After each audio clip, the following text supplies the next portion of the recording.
Hi everyone, welcome back to this channel. In this video, I'm going to show you how to add new pages in Google Docs.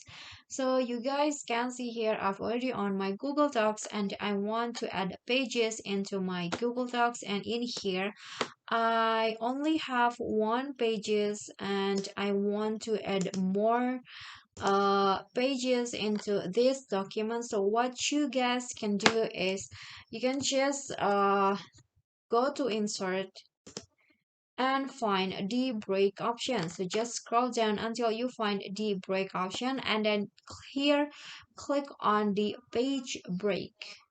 Click on that, and after that the new page will be created just like this.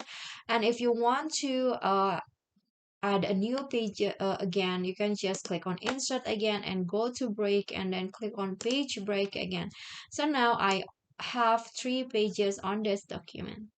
Okay guys, so I think that's all. I hope this video will be helpful to you.